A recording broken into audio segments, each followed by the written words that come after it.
My long-awaited trip to the lands of Siam, the great country of Thailand, passed much quicker than the amount of time I spent anxiously waiting for it. It is all a rather noisy, colorful blur in my mind, even though it only came to an end some few days ago.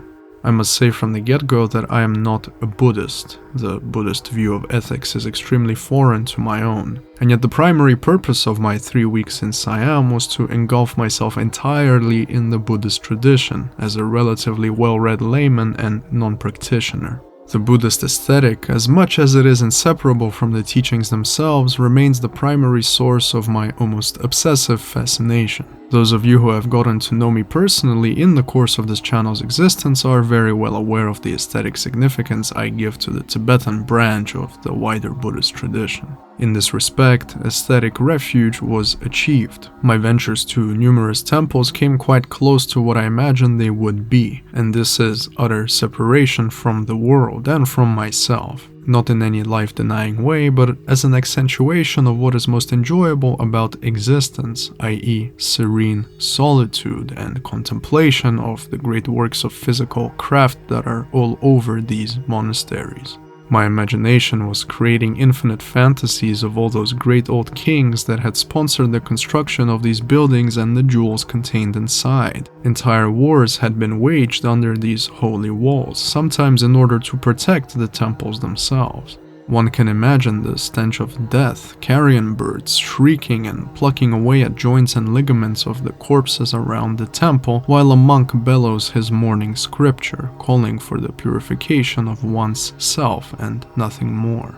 Even in the most quaintest grounds, in the poorest, smallest temples, the air smells clean, regardless of all the death that these places have seen historically. The respected old masters of these temples still walk back and forth through the hallways, even though they did pass away decades ago. Every single passing leaves something of itself behind, something tangible in the fabric of each building.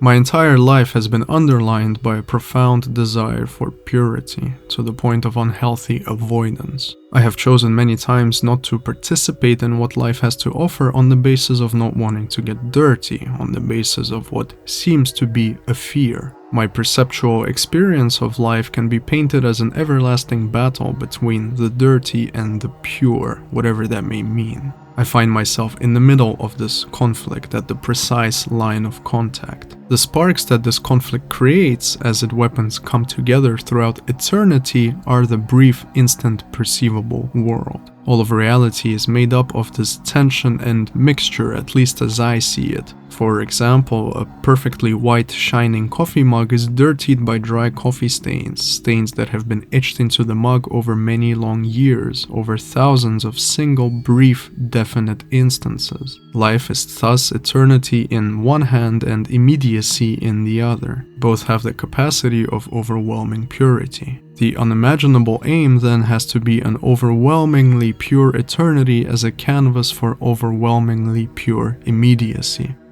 Whenever people speak to me of some experience with God, I imagine it to be as I just described. Perfect, unbroken snow strewn over an infinite steppe under a mild, blue, friendly sky. There the sun and the moon dance to their content. It is this purity that I have occasionally glimpsed in the temples of Thailand, but in order to be ever fair and honest, I must say that I've experienced these same glimpses in Christian monasteries as well, although far less. There is a great beauty to Christian holy architecture, and yet it feels as foreign to me as any language I don't speak, despite having grown up in the Christian West, with a relatively Christian family as part of an extremely Christian race. I have been to countless churches and have spoke to countless Christians throughout my life, many of whom took it upon themselves to bear my burden of not believing in their God, and thus prayed for my salvation. It remains to be seen whether I will reap any of these benefits, although I do wholeheartedly appreciate their intentions. The serenity of their Christian churches is undoubtable, especially at an awkward time and day of the week. Very few people will go to church at 2 p.m. on a Tuesday, and it is during these awkward times that purity shows her pale face, her small Roman nose, her well-kept black hair. Her fragile fingers pull the earthly veil to the side, and she sees you, sitting by yourself in front of an altar to Jesus Christ. She thus begins to approach imperceptibly. The only time you will be convinced of the absolute existence of purity is when she departs, when your body is once again exposed to the dirt and dust of city air, when your lungs cough from too much microscopic sediment, and she, purity, isn't there to disintegrate it with her lemony breath. It is thus with this purity that I got to meet and speak on several occasions in the Buddhist temples of Thailand. She felt most comfortable to show me her face, and sometimes her untainted navel, amid the sharp edges of gold-foiled rooftops, the colorful scenes of Buddhist history painted by individuals long dead onto the walls of various ordination halls. Our conversations were very brief, constantly disturbed by the presence of other tourists even in the most early hours of the morning. But it is the possibility of these conversations that spurred my travel in the first place, and on one occasion we took it as far as a lonely dance. The most impressive temple in Bangkok, at least to my taste, is Wat Saket, or the Temple of the Golden Mountain. It looms on the city's skyline, just a short drive away from the Imperial Palace. This is an area of Bangkok filled to the brim with the most peculiar history, murder, political intrigue, military coups, and severe disease. Throughout the majority of the 19th century, Bangkok was stricken by unyielding outbreaks of cholera. Many of its buildings still reflect the fatal dehydration that claimed tens of thousands of lives at a time. They are covered by spots of unwashed grime, concrete dust that no monsoon or flood has yet managed to wash away. The mere sight of Bangkok, paired with an awareness of its suffocating humidity, is enough to dehydrate the onlooker. And yet in this city, much more life actively dwells and persists than the dozens of European cities I've passed through in my younger years.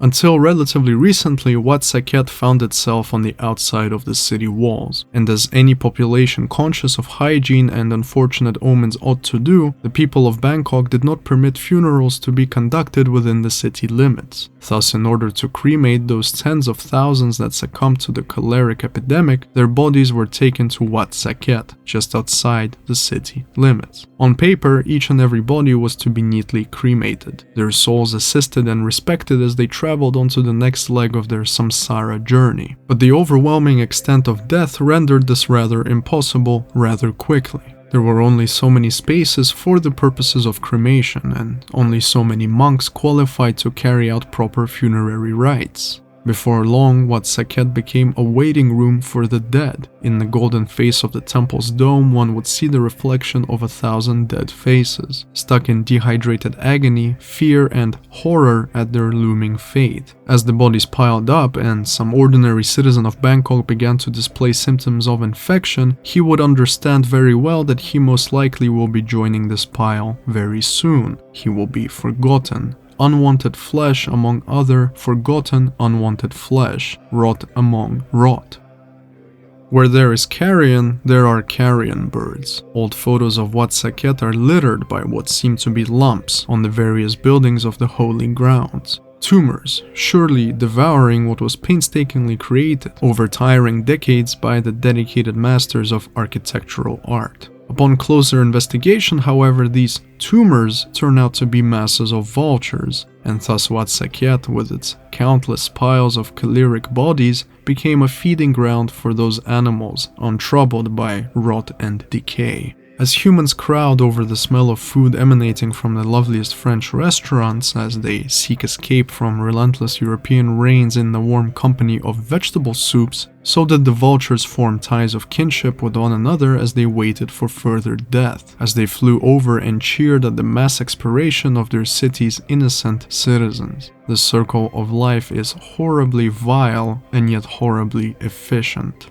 To somebody unaware of this disturbing history, Wat Saket is a place of innocence. The monks certainly spend a large portion of their day in pleasant conversations with tourists. The small coffee shop on the wider temple grounds reverberates with laughter. After all, the monks are only human, and contact with other humans, to a healthy, tranquil mind, is an infinite source of pleasure. This laughter and pleasantry seems unfitting for a place built amid and on top of generational decay, and yet this laughter and pleasantry is just as well a victory.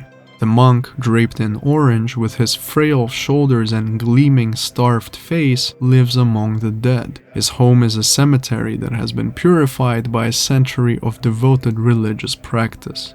Theravada Buddhism, as the dominant branch of Buddhism in Thailand, places most importance on the personal journey of purification, or enlightenment, in contrast to the Mahayana Bodhisattva ideal, which demands that the almost enlightened martyrize their journey for the benefit of others far, far behind. The monk of Wat Saket thus laughs in victory. His purification is underway, the dead beneath his feet are long into their new rebirths, and the grim foundations of his abode serve no purpose except to highlight the nature of the world, that future generations are destined to walk on the bones and ashes of those who came before them, those that suffered before them, those that lived in filth and never even conceived of purity. All the while, we in the present and we in the future profit from new cleanliness. We in the present and future approach purity. Like a small animal, she smells us from a distance and dares to come nearer and nearer at every instance. Millions have lived and passed away without ever getting such a chance. Perhaps the future generations will view us in the same way. We, the unclean, the filthy, and impure. The main temple structure of Wat Saket stands atop a looping staircase of 300 steps. These wide, slanted red steps are covered by shade from various tropical trees planted all the way through the rise. Small ponds and makeshift waterfalls accompany you as you steadily climb. Small Buddha statues soak in the mist of evaporating water, alongside their daily offerings of coffee and biscuits. Sticks of incense burn every few meters. This is a most delicious smell, a pure smell, no matter the plethora of health consequences their smoke can induce. It is better to die young having smelled purity than wither away into old age, gaining a small handful of years by avoiding all that is unhealthy. Ascending these stairs, one feels like a frog, covered in sweat, sticky from the humidity, under the shade of dark green, massive tropical leaves.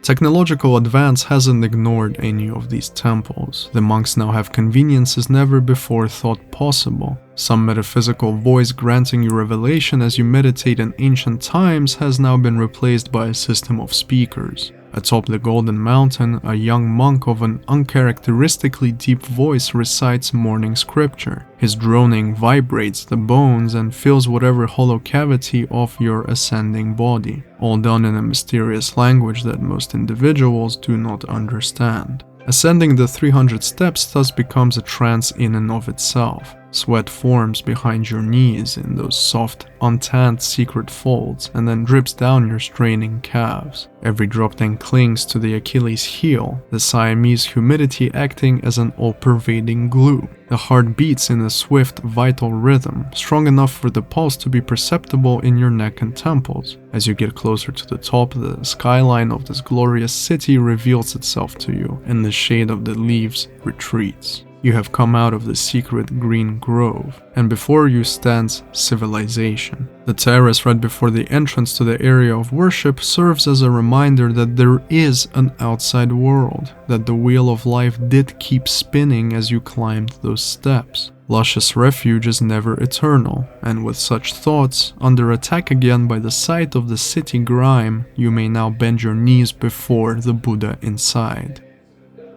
Every day of the week is represented by a different Buddha statue. On Thursday, the day of my pilgrimage, he sits cross-legged, his arms folded at his waist. On most other days, he stands with his arms in various resting positions. On Tuesday, in a fashion most suitable for the history of Wat Saket, the Buddha reclines. He lies on his right side, his head resting on an upturned palm. Thus he awaits his death. It is in this position that he told a handful of early followers his final words: reach consummation through heedfulness. I have always found it somewhat unsettling that the Buddha passed away from one of my personal greatest fears, from food poisoning. What is meant to sustain the fragile human body instead claims a sage of future global renown, and no other human can be blamed for this mishap.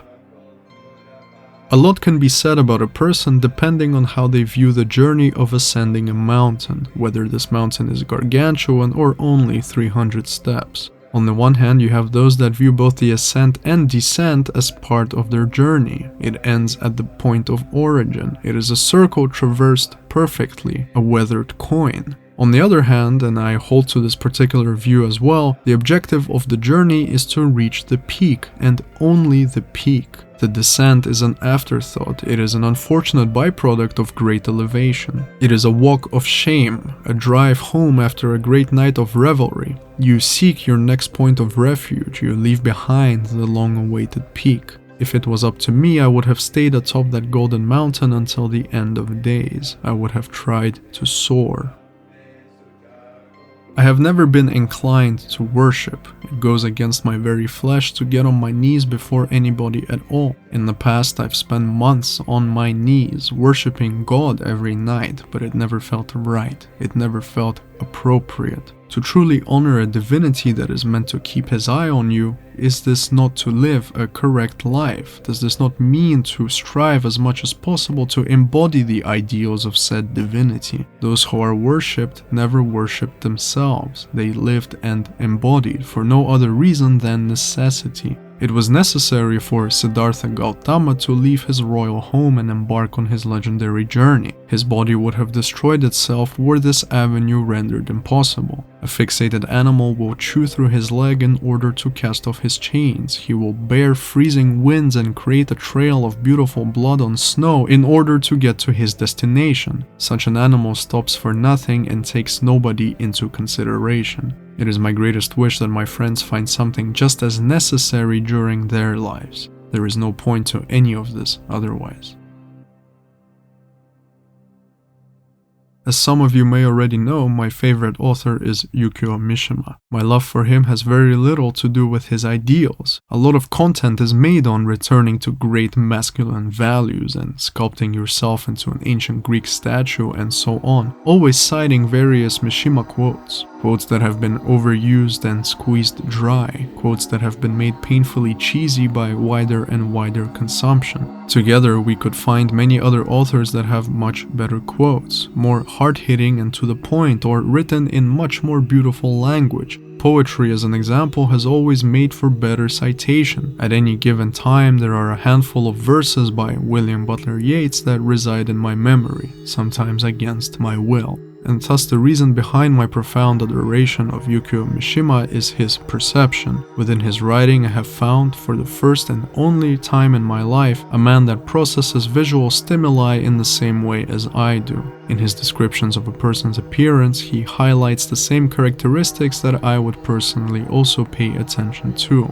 He notices the same impurities or visual features that bring painful contrast to an otherwise beautiful thing, be it a person, a room, or a tree. Mishima's writing is pervaded by a certain sense of decay, a very, very powerful smell. There is death and violence lurking at the base of every sunrise. Even in a novel as inconspicuous as The Sound of Waves, the illusions are plenty. It is a love story written in the fashion of the classical myths, and this implication carries a lot of weight. The reason I bring Mishima into any of this in the first place might already be evident to those familiar with his Sea of Fertility series. In the footsteps of Mishima, as he conducted research for his Temple of Dawn by physically visiting the famous Temple of Dawn, I too made the same journey. At no point during that day, however, did Mishima cross my mind, even though I had spent months prior to my trip greatly enjoying the fact that I will see what he saw some 55 or 60 years ago. The pagoda of Wat Arun stands proudly erect on the west bank of the Chao Phraya River, a glorious tower of porcelain shards. It is most famous for its glitter during sundown and sunrise. Thousands upon thousands of these shards compete to gently blind the eye of the onlooker. It achieves naturally what the Eiffel Tower in Paris attempts to do through machinery after dark for 5 minutes of each nighttime hour. It is this porcelain that would meet the traveler of old. 2 centuries ago, a French explorer noted that this tower marked the sailor's destination. Having set your eyes upon the Temple of Dawn, you knew that the capital now stands before you. To the best of my knowledge, the construction of this temple hasn't been properly dated. The pagoda itself was finished halfway through the 19th century, but the temple grounds were already there long before. They could be up to 700 years old. These grounds deserve their eternal fame, in my opinion. It is this pagoda that summons the deepest feelings of mysticism, as it aims to represent Mount Meru, the sacred 5 peaks at the center of the Buddhist cosmological order. As I have just mentioned William Butler Yeats, I would like to take a moment and read a poem of his on this very subject, entitled simply Meru. Civilization is hooped together, brought under a rule, under the semblance of peace by manifold illusion. But man's life is thought, and he, despite his terror, cannot cease ravening through century after century, ravening, raging, and uprooting that he may come into the desolation of reality. Egypt and Greece, goodbye, and goodbye Rome. Hermits upon Mount Meru or Everest, caverned in night under the drifted snow, or where that snow in winter's dreadful blast beat down upon their naked bodies, know that they bring round the night, that before dawn his glory and his monuments are gone. Despite the Thai government's efforts to keep the pagoda clean, giving it a fresh coat of white paint a decade ago, there is still a tangible amount of dirt on the majority of the surfaces. Masses of tourists gather here daily to take pictures in traditional Thai outfits. Each group gets their own personal photographer, and it goes without saying that their hands touch every surface they come across. I personally saw a young woman leave a rather discernible handprint of sweat on some concrete as she readjusted her seating position for the next batch of photos. I doubt very much that these traditional outfits are rigorously washed after several hours of sweat and concrete sediment mixing together within the threads of the fabric. The DNA of entire nations could be collected from these photoshoot props. Across the river there is a beautiful opening between 2 restaurants from which the temple can be admired in its full glory. The left part of your body is coated and assaulted by the heavy smell of steamed dim sums with duck, dim sums that are far too expensive for anybody except Westerners. As you bathe in the smell and the grand view, a small Thai lady of a much paler complexion than usual invites you into the other restaurant. She knows very well that her voice falls on deaf ears a majority of the time. The restaurant that employs her stands empty, chairs and tables untouched, undamaged by the wear and tear of consistent dining. As a side note, I have found that many restaurants in Thailand employ far too many people for the amount of customers that they get. There is so much emptiness in the city of Bangkok, for example, and this emptiness is always concentrated in the largest and most decorated, almost royal restaurants. As is the case with a majority of these places, a small lady right outside the doors works very hard to seduce the deaf and the blind for dinner and lunch. This narrow viewpoint is very near to a dock, where a ferry fills itself to the brim every few minutes and takes its human cargo to the temple's waterside entrance. This operation appears to be entirely unsupervised. The captain of my specific ferry was watching TikToks of Thai girls dancing and baring their navels and thighs, always in a trio, video after video, as he cut straight through the river. Comparing to something like the Thames or the Seine, the Chao Phraya is quite busy. Discordantly, vessels of all sizes sway through each other's created waves, sailing in whichever direction they want, coming extremely close to each other, shouting what seem to be pleasantries and then laughing as they separate. The only other time I have ever witnessed such wholesomely lax attitudes toward water traffic was in the Aegean Sea. The individual who made sure that the ferry docked correctly on the makeshift pier was a young boy, no older than 16. He seems to have spent an entire lifetime jumping on and off the ferry with a thick rope in hand, as the vessel rather violently collided with the pier. The boy ties a knot that I am not familiar with on a protruding beam of the ferry in a matter of split seconds, and then the human cargo pushes and sways the vessel as they jump across a relatively large gap to the pier. A minute or so of respite for the lustful captain ensues, and the trip to the other bank then commences yet again. The boy in his thin, worn flip-flops unties that same knot, hops onto the ferry and sets his eyes onto the next pier. For a majority of his day, he lives between these two stops. His life sways between two ropes, two makeshift piers, ceaseless crowds, and an old, love-starved captain.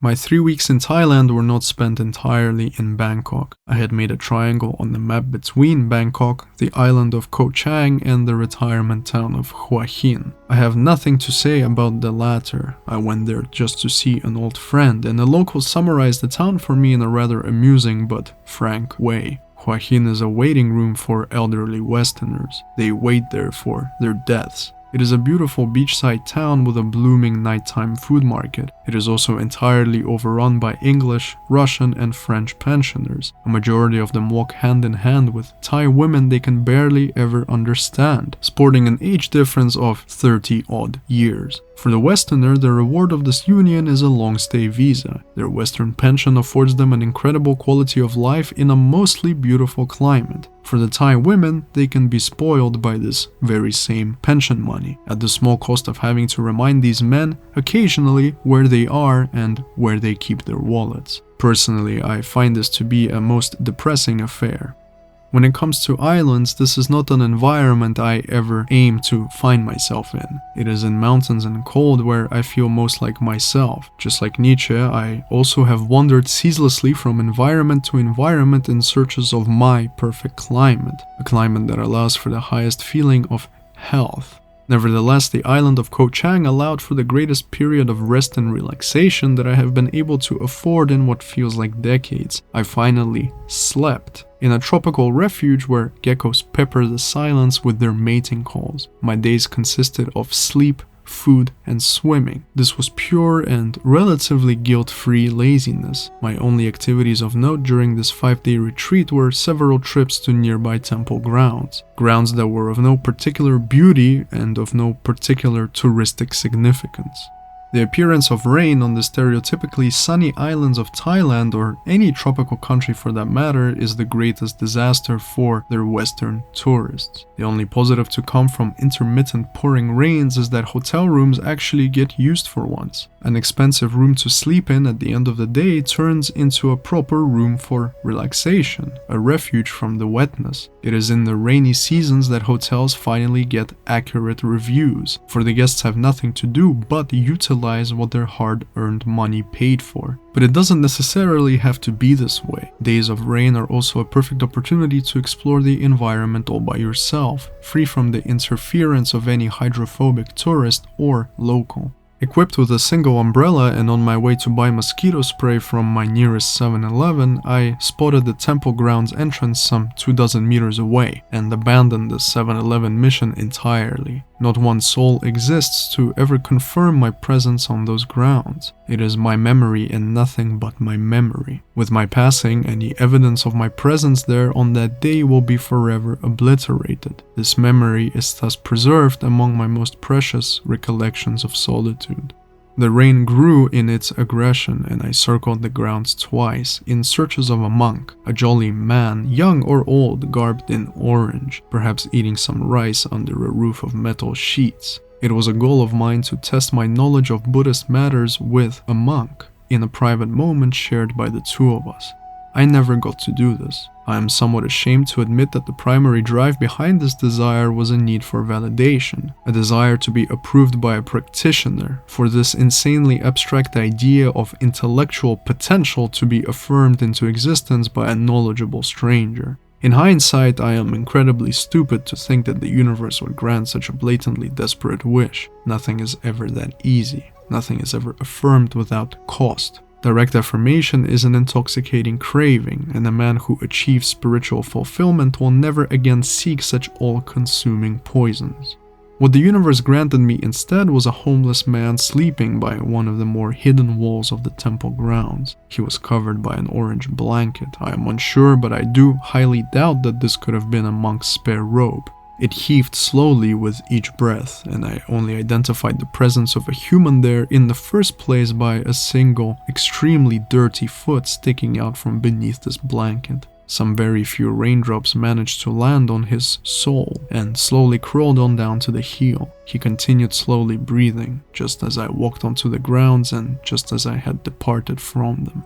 There was a single moment on these grounds of beautiful eternity that I am extremely lucky to have experienced. I cannot determine whether I made this moment happen by arriving at the temple in such a romantic, sentimental manner. Rain, solitude, and a country further away than anywhere I've ever been before. It could also be that this moment was instead granted to me, or even fated upon me. I know I am not the only one who bounces between notions of entirely predetermined, ruthless fate and a blank canvas universe where an infinite amount of choices transpire at every instance. Owing to the extremes of my youthful age, I refused to settle down in some reasonable middle. I stood by a puddle of water, protected by my shabby umbrella, and heard nothing. The entire world went silent. The noisy rain continued to barrage everything around me, but the noise itself was devoured by the silence of my mind. Every piece of information that I had on myself and my surroundings also slowly fell away. It all broke off into jagged pieces and dissipated into the nearby soil. I could still feel some murky presence of buildings around me. I knew to a very small extent that there is an archway of gold and beautiful paint right next to me, but this image was no more solid than fog. Thus I stood amid this peculiar fog and watched the rain fall into a puddle. Every drop created ripples, and I felt as though they are traveling all throughout my body. The puddle was my heart, and the blood pumping all throughout my body followed the trajectory of these ripples. And yet there was no sense of unity that one would typically expect from these kinds of experiences. These sudden brief moments of worldly understanding, I don't know how else to call it. I was painfully aware that I still do exist, that I am not the world, I will never be the world. This was not the kind of realization that you see at the end of Hermann Hesse's Siddhartha, not at all. Instead, it was a profound loneliness. There was nothing but loneliness. With every raindrop hitting the puddle, these raindrops were no longer alive. They were blending with the body of water, and thus I would never see each specific raindrop ever again. There is nothing more immediate yet long-lasting than these raindrops. The rain always carries on through a million deaths. Just like these raindrops, I too will one day drown.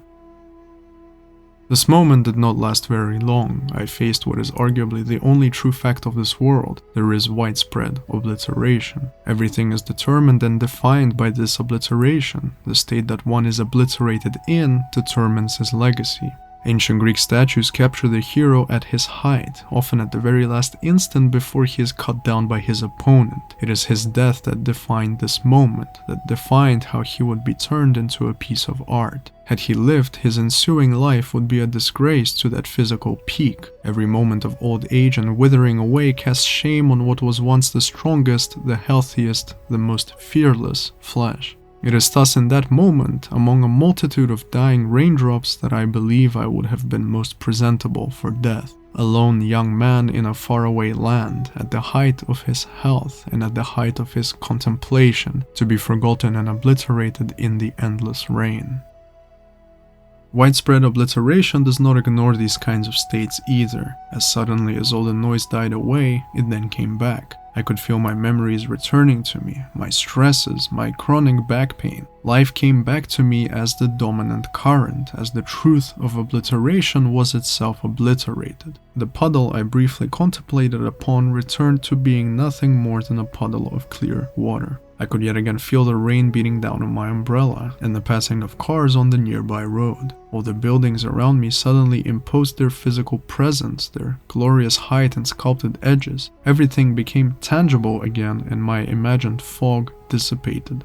I could feel my body being drained of this highly perplexing state I was just in, and it was all replaced by a sharp feeling of hunger, one of the most annoying and unlikable feelings. The only thing that stayed behind was a lingering feeling of loneliness, but even this eventually faded away. Everything went back to normal. Everything was once again entirely mediocre.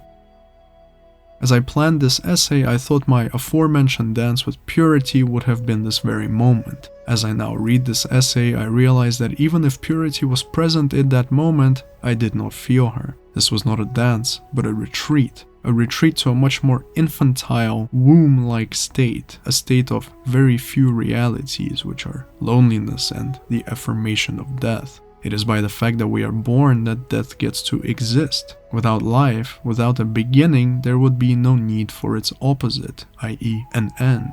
Thus, with every creation of life, a sole human in the lonely womb, death is created alongside. It is this fact that stares in the face of blossoming life. I am very lucky to have embarked on this trip. I always hesitate to call anything life-changing, but I can certainly say that a door has been opened, a door I've been dreaming to open for many, many years. This door leads to Asia. The opening of this door comes with a specially handcrafted itinerary for each individual that ventures to that side of the world. It is a long journey for a majority of my Western audience, but I do strongly encourage you to make this journey anyway. On a final note, I do have to say that the stereotypical reputation of Thailand as a country of sex tourism and cheap life does upset me very much. A person who isn't actively looking for this seedy underbelly will pretty much never confront it. Such seedy underbellies exist in every other country. Many a prostitute stands on the street corners of certain Parisian districts. I've seen them myself. A walk down the alleyways of Pigalle late at night will make you feel just as grimy as massage parlors in the depths of London. My friends have told me stories of unbelievable sexcapades in what are otherwise the most stereotypically civilized places. The appeal of Thailand is not this underbelly, it is not the cheap prices for the most luxurious hotels and restaurants. Its appeal lies entirely in its activity, how alive the entire country feels, how friendly the average person is. Smiles are met by other smiles, and your entire life can be spent studying its countless temples, making pilgrimages all throughout the country, searching for whatever it is that we search for in this life. If you haven't found this abstract fulfilling thing just yet, then I would recommend making your way over to the lands of Siam. In the worst case, you will have a great trip and gluttonously satisfy your nervous system through a barrage of constant new impressions, and in the best case, you might just find something precious, a sacred jewel in a moment of contemplation on some island amid puddles and rain.